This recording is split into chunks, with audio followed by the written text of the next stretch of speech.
पूरे भारत में मकान सर्वे शुरू। इन 5 तरह का मकान सरकार के अधीन में जाएगा। ऐसे बचाएं अपना मकान। आज का वीडियो में बात करेंगे आप लोग अपने मकान को किस तरीके से बचाएंगे साथियों, क्योंकि पूरे भारत में मकान सर्वे जो है शुरू हो चुका है और कुछ राज्यों में मकान सर्वे अभी हो रहा है और आने वाले वक्त में पूरे देश में मकान सर्वे होगा। सरकार ने इस पर क्लियर जो है बता दिया है और 5 तरह का ऐसा मकान है जो सरकार के अंदर में चला जाएगा। देख रहे हो उंगली, 5 तरह का मकान है। तो इस वीडियो में बात करेंगे, आप लोगों को अभी तक पता नहीं चलेगा और आपका मकान सरकार के अंदर में चला जाएगा साथियों। तभी आपके पास जो है टाइम है, सोचने का टाइम है, अभी आपके पास वक्त है और आप लोग जो है अपना मकान को अभी बचा सकते हो साथियों। तो इसके लिए आप लोगों को क्या करना होगा वो सारी चीज़ें इस वीडियो में मैं आपको बताऊंगा साथियों। वीडियो को ध्यान से देखना है, कहीं भी स्किप न करना, क्योंकि आपकी मकान की बात हो रही है, आपके घर की बात हो रही है। बिल्कुल भी वीडियो को स्किप न करना, बाद में पछताना पड़ सकता है साथियों। बहुत बड़ी अपडेट है, क्योंकि सरकार ने जो है यहाँ पे जो बताया है वो आपको जानना बेहद ज़रूरी है और इस वीडियो में मैं बताऊंगा सरकार ने क्या कहा है, सर्वे किस लिए करा रही है, वो सारी चीज़ें मैं बताऊंगा साथियों। देखिए, जिसके पास कच्चा मकान है और किसी के पास पक्का मकान है, आपने देखा ही है ना, और किसी के पास जो है झुग्गी झोपड़ी में है, तो वो सारी चीज़ें मैं बताऊंगा। जो झुग्गी झोपड़ी में है, जो कच्चा मकान में रह रहा है, उसको पक्का मकान मिले, है ना, यही आप लोग सोच रहे, तो वो सारी चीज़ें मैं बताऊंगा। और देखिए, आपको पता होगा सरकार कहती कुछ और है और करती कुछ और है, क्योंकि आपको लोग देखे होंगे 2024 में बिहार में भूमि सर्वे शुरू हुआ, भूमि का सर्वेक्षण शुरू हुआ और नीतीश कुमार जी ने कहा था कि भूमि माफिया को बिहार से हटाना है। बट अब जो है यहाँ पे आप लोग देखे होंगे कि नीतीश कुमार जी ने जो कहा कि हम भूमाफिया को हटा देंगे, इसमें क्या हुआ, बिहार में कितने लोगों का ज़मीन रहा और कितने लोगों का ज़मीन चला गया भाई, आपने देखा होगा। और भाई वो कभी नहीं सोचा था कि हमारी ज़मीन चला जाएगा, भूमाफिया लोगों ने, लेकिन चला गया। बहुत सारे लोग सरकारी ज़मीन में घर बना लिए थे, घर में ज़रूरत ज़मीन में बना लिए थे साथियों। वो सारी चीज़ें मैं इस वीडियो में बात करूंगा। नमस्कार साथियों, मेरा नाम एडवोकेट विजय वर्मा है, आप देख रहे हो टेक्निकल वाले हौसला साथियों। आप लोग अब तक चैनल सब्सक्राइब नहीं किए कर दे, वीडियो को लाइक नहीं किए करें और घंटी को ज़रूर बजाएं, ताकि इस तरह के वीडियो में लगातार बना सकूँ साथियों। जो अपडेट आ रही है मकान सर्वे को लेकर, क्योंकि पूरे देश में धीरे धीरे ये सर्वे कराया जा रहा है। पहले ऑनलाइन भरने का ऑप्शन दिया, बहुत सारे लोगों ने भरा, बहुत सारे राज्यों में भराया। अब जो है आपको जहाँ जहाँ नहीं भर पाए आप लोग, वहाँ पर ऑफलाइन भरा जाएगा, घर घर आपका विजिट करेंगे सर्वे अधिकारी साथियों। यहाँ पे बताया जा रहा है कि आप लोगों को जो है, हमारे पास जो है कागज़ है, मैं आप लोगों को बता देता हूँ, हमारे पास बहुत कुछ है, ऐसे लोग सोचते होंगे। तो देखिए, हमारा जो मकान है वो कैसे जाएगा, सवाल सबसे बड़ा ये है, लोग यही सब सोचते रहते हैं, लेकिन आपका मकान हाथ से चला जाता है। इसलिए इस वीडियो में बताऊंगा आप लोगों को जो है मकान सरकार के अंडर में चला जा सकता है अगर आप लोग गलती करेंगे, और वो चीज़ें आपको जानना होगा जो सरकार के अंडर में जाएगा। सरकारी ज़मीन पर अवैध कब्जा, अगर किसी ने सरकारी ज़मीन को, जैसे कि मान लीजिए सड़क है, मान लेते हैं, मान लीजिए नाला है, रेलवे है, या तो पार्क की ज़मीन है, उस पर अगर किसी ने घर बना लिया है, समझ रहे हो, उनका मकान सरकार के अंडर में चला जाएगा। इस बात को समझ लीजिए। बहुत सारे ऐसे लोग घर में ज़मीन में घर बना लिए, उसको इंदिरा आवास मिला, बना लिया, प्रधानमंत्री आवास योजना मिला, बना लिया, तो वैसे ज़मीन सरकार के अंडर में चली जाएगी। वैसे लोगों का घर तोड़ना भी पड़ सकता है, तो बुलडोजर से तोड़ दिया जाएगा, क्योंकि यहाँ पे क्लियर कहना है सम्राट चौधरी जी का। बिहार में हो रहा है, यूपी में हो रहा है, हर राज्य में ये हो रहा है, ऐसा नहीं कि सिर्फ एक राज्य की बात है साथियों। तो अगर आपने सरकारी ज़मीन पर किसी, जैसे कि सड़क पर आपने घर बनाया हो, बहुत सारे ऐसे ज़मीन है जो कि सड़क के किनारे जो है घर बना लेते हैं, बहुत सारे ऐसे लोग हैं, तो उसमें कुछ ज़मीन अगर सरकार की होती है तो उसमें आप लोग घर अगर बना लेते हो, तो वैसे मकान सरकार के अंडर में चला जाएगा। जैसे पार्क में हो या फिर नाला के साइड में अगर आपने बना लिया है भाई, तो समझ लीजिए उस पर बुलडोजर चलना तय है, वो टूट जाएगा, जो सरकार के अंडर में नाला आता है वो वैसा मकान चला जाएगा। और क्या, अगर आपने रेलवे स्टेशन के साइड में अगर बनाया है जो कि सरकारी ज़मीन है, तो अगर आपने उसमें बना लिया तो वो भी आपका मकान आपके ये हाथों से चला जाएगा। इस बात को आप लोग समझ लीजिए, इस वीडियो में हम क्लियर कर रहे हैं साथियों। और उसके बाद दूसरा जो मकान है वो सरकार के अंडर में जाएगा, जैसे कि मलन बस्ती, मतलब झुग्गी में रहने वाले लोग। बहुत सारे ऐसे लोग हैं जो झुग्गी झोपड़ी में रहते हैं बना के, तो उनकी झुग्गी भी चली जाएगी अगर वहाँ पर उन्होंने बनाया है। और देखिए यहाँ पे साफ साफ बताया गया है, जो मैं वीडियो में बता रहा हूँ ये सारी चीज़ें बताया गया है कि जो पक्के कागज़ है या तो मालिकाना हक अगर आपके पास नहीं है, पक्के कागज़ या उस ज़मीन का मालिकाना हक, तो भाई आपके पास अगर जो है घर जो है पक्के कागज़ का नहीं है, फिर मालिकाना हक आपका नहीं होगा। मतलब उस ज़मीन का कागजात आपके पास पक्का नहीं है तो वो ज़मीन पर आप मालिकाना हक नहीं कर सकते, दावा नहीं ठोक सकते। वो ज़मीन सरकारी ज़मीन हो जाएगी या सरकार के अंडर में चली जाएगी, समझ रहे हो। और क्या, वो घर मकान भी चला जाएगा आपका। इस बात को आप लोग समझ लीजिए, इस वीडियो के माध्यम से हम आपको कहना चाह रहे हैं साथियों। और क्या, उसके बाद जो कहा गया है वैसी बस्ती जो है यानी कि जो पुनर्वास की जा रही है, अगर वैसी जगह पर आपका घर है तो भाई आपका मकान बना हुआ है तो आपका मकान हाथ से चला जाएगा, आप कुछ नहीं कर पाएंगे साथियों। और देखिए उसके बाद देखिए तीसरी कैटेगरी का वो मकान है जो सरकार के अंडर में जाएगा। तीसरी कैटेगरी का मैं बता रहा हूँ, खतरनाक या असुरक्षित मकान। मतलब कि अब आप लोगों को ये समझना होगा खतरनाक या असुरक्षित मकान आखिर कौन सा है, किसको कहते हैं। देखिए असुरक्षित मकान कौन सा है, यहाँ पे क्लियर बताया गया है, वो भी आपको हम बता दे रहे, जो मकान गिरने की हालत में, कभी भी वो मकान गिर सकता है, समझ रहे हो, या लोगों के लिए वो खतरा बना हुआ है। बहुत सारे ऐसे भारत में मकान है जो काफ़ी सालों से आप देखते हो पुराना का पुराना हो, लगता है कब टूट के गिर जाएगा, हवा हुआ चलेगा गिर जाएगा, आंधी तूफान आएगा तो गिर जाएगा, समझ रहे हो। तो वहाँ पे कोई लोग भी नहीं रहता उस मकान में।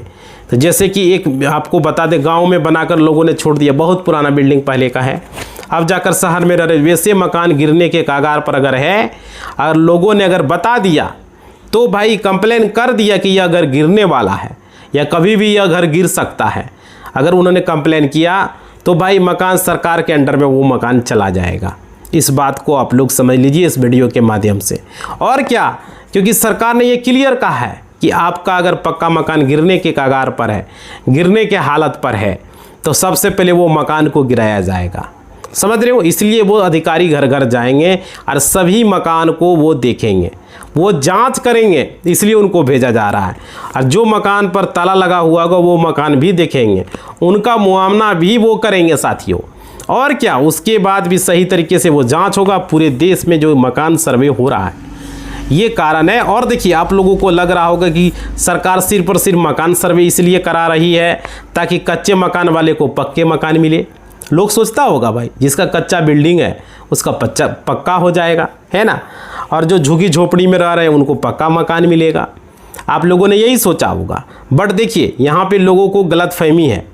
यहाँ पे क्या है गलतफहमी, वो समझिएगा। ऐसे मकान भी तो जाएंगे जो गलत तरीके से बने हुए हैं और बहुत दिनों से जो है मरम्मत नहीं हुआ है, तो वो मकान भी जाएगा, समझ रहे हो। और क्या, उसके बाद देखिए बिना नक्शा पास कराए बहुत सारे ऐसे लोग हैं जिन्होंने नक्शा पास नहीं के मकान बने। तो बहुत सारे भारत में ऐसा मकान है जिसका कोई नक्शा ही नहीं है, तो वैसे मकान भी हाथ से सरकार के अंडर में चली जाएगी। और वो मकान, क्योंकि यहाँ पे साफ साफ बताया गया है, जिनका नक्शा यानी कि मैप नगर निगम प्राधिकरण से पास नहीं है, समझ रहे हो, और नियमों का उल्लंघन हो रहा है, वहाँ पे जो है साफ साफ बताया जा रहा है कि अगर आपका मकान नगर निगम या फिर प्राधिकरण से पास नहीं हुआ है, कोई मकान अगर बनाएंगे तो वो पास कराना होता है, अगर नगर निगम के डेटा में नहीं है तो आपका मकान आपके हाथों से चला जाएगा। इस बात को आप लोग समझ लीजिए, आपको पता भी नहीं चलेगा। आपको कभी भी माइंड में ये सोचा था कि मैप में न होना, नक्शा जो है नगर निगम में होना, कभी आपने सोचा था ऐसा होगा? नहीं सोचा था ना। तो आप लोगों को यही लगता होगा कि भाई मेरे पास तो घर का रजिस्ट्री पेपर है, ज़मीन का रसीद है, जमाबंदी है, खतियान है ना। तो केवल देखो यहाँ पे सब कुछ है, मगर आप लोगों को ये भी याद रखना है कि आपका मकान का नक्शा जो है वो नक्शा में नहीं है। ये चीज़ें आप लोग भूल जाते हो। नक्शा में आपका मकान शो होना चाहिए। अगर आपका मकान नगर निगम के डेटा में नहीं है तो आपका मकान हाथ से चला जाएगा, आप कुछ नहीं कर पाएंगे साथियों। और देखिए उसके बाद देखिए सार्वजनिक परियोजना में आने वाले मकान, मतलब आने की जैसे कि सड़क का चौड़ीकरण, मेट्रो फ्लाई ओवर, नहर आदि में आदि रास्ते आने वाले घर, बहुत सारे ऐसे मकान हैं जो आपको पता होगा, खास करके गांव में अभी रोड को चौड़ा किया जा रहा है। आपने देखा है कि सम्राट चौधरी जी ने आदेश दिया है चौड़ीकरण करने का, यही कारण है। और अगर आपका मकान चौड़ाई में आ जाता है तो वो मकान आपका जाएगा, याद रखिएगा। और मगर ये कंडीशन भी है कि ये मकान आप लोगों को पैसा ज़रूर मिलेगा, अगर आपका है तो मुआवजा ज़रूर मिलेगा। अगर आपने मेट्रो या फिर फ्लाईओवर के नीचे मकान बना लिया है तो वो मकान आपका जाएगा, सरकार आपको उसका पैसा देगी, सरकार बोलेगी कहीं और जा कर के आप लोग बनाइए, आपको बनाने के लिए पैसा मिल जाएगा अलग से, ठीक है। लेकिन यहाँ पे क्या कहा जा रहा है, नहर अगर आपने मान लीजिए यहाँ पे नहर अगर आपने नदी के किनारे, समझ रहे हो, वगैरह मकान बनाया तो सरकार को ये लग रहा है कि यहाँ पे बनना ठीक नहीं है, ठीक है, तो भाई यहाँ पे मकान नहीं होना चाहिए, तो भी वो मकान आपके हाथों से चला जाएगा। इस बात को समझ लीजिए, इसलिए मैं बता रहा हूँ। और सरकार उसका जो है पैसा ज़रूर देगी, ये नहीं कि आपको निकाल देगी, ऐसा नहीं करेगी, पैसा आपको मिलेगी, सरकार जो है आपको पैसा देगी, सरकार बोलेगी कहीं और जा कर के आप मकान बना लीजिए, वहीं पर जाके आप लोग रहिए, यहाँ खाली कर दीजिए, है ना। क्योंकि बहुत सारे ऐसे जो मकान हैं टूटेंगे, गिरेंगे, और जो गलत तरीके से बने हुए हैं साथियों, फिर सरकार की नज़र जो है वो गलत पर है। मतलब कि ये बहुत चौक चरहा होता है, यानी कि टी पॉइंट होता है, टी पॉइंट आपने देखा होगा, तो वहाँ पे भी लोग जो है एक तरीके से गलत तरीके से ज़बरदस्ती से जो है क्या करते हैं, घर बना लेते हैं, और जो है रास्ता पे वहाँ पे जो है भाई लोग जाम कर देते हैं, देखते होंगे कुछ कुछ बना देते हैं साथियों, तो रास्ता वहाँ पे खुला भी नहीं रहता है। तो ऐसे में जो है वैसी जगह पर मकान तोड़कर सही तरीके से खुला जो है खुला बनाया जाएगा। अगर ऐसा आप लोग किए सरकारी ज़मीन पर, बहुत सारे ऐसे लोग करते हैं ताकि जो है आने वाले समय में लोगों को कोई दिक्कत ना हो। बहुत सारे लोग मंदिर बना देते हैं या कर्मशाला बना देते हैं, तो वो तोड़ दिया जाएगा।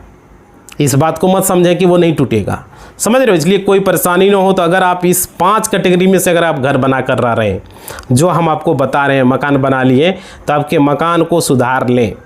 और क्या यहाँ पे, क्योंकि धीरे धीरे पूरे भारत में मकान सर्वे कराया जा रहा है, और अभी सिर्फ और सिर्फ मकान सर्वे आप लोग फॉर्म भर रहे हैं, खुद से भर रहे थे, वो ख़त्म हुआ। अब जो है अधिकारी विजिट करेंगे, सर्वे कर्मी वो भरेंगे, मगर आने वाले वक्त में अधिकारी आपके घर पर आएंगे।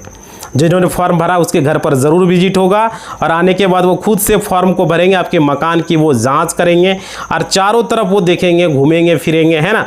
उनका काम है, कुछ भी गलती होगा तो मकान को जो है आपका मकान को वे लोग गिरा देंगे, समझ लीजिए इस बात को। इसलिए आप लोगों को गलती नहीं करना है साथियों। और ये मकान सर्वे जो हो रहा है इसको आप लोगों ने समझ गया इस वीडियो के माध्यम से। मतलब सबसे पहला ज़रूरी जो है सर्वे क्यों कराती है, दरअसल भारत सरकार जो है स्वामित्व योजना जो है और डिजिटल लैंड रिकॉर्ड को तेज़ी से काम कर रही है, और इसका मकसद क्या, किसी का घर छीनना नहीं बल्कि संपत्ति का डिजिटल ब्यौरा तैयार करना, और ताकि भविष्य में ज़मीन के विवाद खत्म हो सके। हमारे जो है राज्य में अभी देखिए 2800 राज्य में ज़मीन का विवाद कितना है, चरम सीमा पर है भाई। लेकिन देखिए इसी सर्वे के दौरान कुछ ऐसी संपत्तियां की पहचान की जा रही है जो कानूनी रूप से वैध नहीं है, और ये यहीं से वो बात शुरू होती है कि कौन से घर सरकार के नियंत्रण में जा सकते हैं। साथियों अब बात करेंगे कि उन 5 जिन पर दौरान जो है कड़ी नज़र रखी जा सकती है। देखिए अवैध कब्जा वाली ज़मीन पर यहाँ पे अगर घर किसी सरकारी ज़मीन, ग्राम सभा की ज़मीन या फुटपाथ को लेकर घेर कर बनाया गया है, समझे, तो सर्वे में इसे अवैध घोषित किया जा सकता है। किसे अवैध घोषित किया जा सकता है, समझ रहे हो, किसी सरकारी घर की, अगर घर सरकारी ज़मीन पर है या ग्राम सभा की ज़मीन पर है या फुटपाथ को घेर करके आप बना लिए हैं तो वो अवैध कब्जा होता है, समझ में आ रही है। उसके बाद देखिए वैसी संपत्तियां जिनके मालिक बंटवारे के समय पाकिस्तान या चाइना चले गए, ऐसी संपत्तियों पर अब सरकार अपना पूर्ण नियंत्रण ले रही है, तो वो शत्रु संपत्ति कहलाता है, इनेमी प्रॉपर्टी, है ना। अब समझ में आ गया। देखिए उसके बाद शहरों में अगर आपने बिना डेवलपमेंट अथॉरिटी जैसे कि LDA, DDA या म्यूनसिपल कॉरपोरेशन की अनुमति के बहुमंजिला इमारत बना ली है तो भाई उसे सरकारी नियंत्रण या सीलिंग की कार्रवाई का सामना करना पड़ सकता है, बिना अनुमति का किए हो तो, समझ रहे थे। ऐसे ज़मीनों को जो किसी धार्मिक ट्रस्ट या बोर्ड की है लेकिन उन पर निजी तौर पर घर आप बना लिए हो, हालिया संशोधन के बाद उनका सर्वे बहुत बारीकी से हो रहा है, वैसे ज़मीनों का सर्वे किया जा रहा है। और देखिए, अगर घर किसी ऐसे व्यक्ति के नाम पर है जिसका कोई वजूद ही नहीं है, समझ रहे हो, जो टैक्स चोरी के लिए इस्तेमाल हो रहा है, तो बेनामी संपत्ति लेन देन निषेध है अधिनियम के तहत सरकार उसे जब्त कर सकती है। समझ पा रहे हो। और क्या है, तो सर्वे होगा कैसे, आजकल कई राज्यों में इसी को लेकर के QR कोड भी लाया जा रहा है। इसमें घर के मालिक का नाम, एरिया, बिजली कनेक्शन, टैक्स का ब्यौरा ड्रोन के जरिए मैपिंग भी की जा रही है ताकि पता चल सके कि कागजों पर कितनी ज़मीन या रसीयत में कब्जा उससे ज़्यादा तो नहीं है। तो ये सारी चीज़ें हो रही है। और देखो, आप लोगों को घबराना नहीं है भाई, अपने घर की रजिस्ट्री और मोटेशन और दाखिली खारिज के तैयार आप लोग ज़रूर रखें, और अपना घर का पुराना जो है नगर निगम का प्रॉपर्टी टैक्स जो है संभाल कर रखें, ये बेहद ज़रूरी है। चेक करें कि आपका घर किसी सरकारी प्रोजेक्ट जैसे कि हाईवे या रेलवे लाइन के दायरे में तो नहीं आ रहा है, समझ रहे हो। और साथियों, तो यहाँ पे आप लोगों को डरना नहीं है, जो हमने आपको बताया। देखो, मकान सर्वे से डरने की ज़रूरत नहीं है, बल्कि जागरूक होने की ज़रूरत है। अगर आपकी संपत्ति कानूनी है तो यह सर्वे आपकी प्रॉपर्टी कार्ड दिलाने में मदद करेगा, और क्या, भविष्य में लोन लेने के काम में आएगा। लेकिन अगर कोई कमी है तो अभी उसे ठीक करा लें, क्योंकि आपके इलाके में जो सर्वे शुरू हुआ है तो वो कमेंट में बताएं, वीडियो में ज़्यादा से ज़्यादा शेयर करें ताकि कोई भी गलत फहमी का शिकार न हो सके। और साथियों, चैनल सब्सक्राइब नहीं किए हो तो कर दो। देखो, यहाँ पे सबसे बड़ा अपडेट है, बहुत सारे से लोग हैं यूट्यूब पर वीडियो बना के लोगों को गुमराह कर रहे हैं और बता रहे हैं, ये बात भी बताया कि पूरे भारत में मकान सर्वे शुरू, इन 5 तरह का मकान जो है सरकार के अधीन में चला जाएगा। भाई देखो, इसका कंडीशन होता है, ऐसे ही नहीं चला जाएगा, समझ रहे हो। और वो कंडीशन का अगर आप फॉलो करेंगे, आपके पास पेपर हो, देखो ज़मीन का आपके पास सही पेपर कवेला होगा, अगर किसी से ख़रीदा होगा, आपके पिता ने, दादी ने, परदादा ने, परदादी ने, किसी ने भी, या आप खुद खरीदे हो, तो अगर आपके पास वो पेपर है तो आपको कोई दिक्कत यहाँ पे नहीं होने वाली है। खतियान वगैरह है, केवला वगैरह है, तो कोई प्रॉब्लम नहीं। यानी केवला ज़मीन है तो केवला रजिस्ट्री का पेपर है तो केवला होगा, ऐसे खतियानी ज़मीन है, खतियान है, तो कोई उस पर जो है कब्जा नहीं कर पाएगा, समझ रहे हो। ये ज़रूरत, ज़मीन का देखो रसीद कटना चाहिए, ज़मीन का जमाबंदी मोटेशन होना बहुत ज़रूरी है। इसलिए आप लोगों को बार बार कहते थे कि ज़मीन का मोटेशन करा लीजिए, नहीं तो सरकार के अधीन में चला जाएगा। देखो, अभी बताया जा रहा है, बहुत सारे लोग वीडियो बनाए, लेकिन ऐसा नहीं है।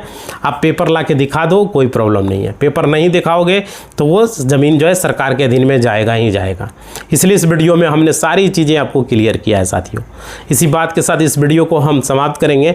आप लोगों से निवेदन है, सब्सक्राइब अब तक नहीं किए कर दो, वीडियो को लाइक नहीं किए कर दो, और घंटी को थोड़ा सा बजा दो भाई, मोटिवेशनल मिलता है। और कमेंट करो कि आपका मकान का सर्वे फॉर्म आप लोग भरे या आप लोगों को नहीं आया, ऑनलाइन में भरा गया था, वो ऑफलाइन के लिए विजिट करेंगे, तो आप लोग ज़रूर कमेंट बॉक्स में अपना जो है फीडबैक देंगे और बताएंगे, समझ रहे हो, या भरना चाह रहे हो, है ना। तो आप लोगों को बता दूंगा किस तरीके से अगले वीडियो जब बनाऊंगा तो उसमें पूरा बताऊंगा।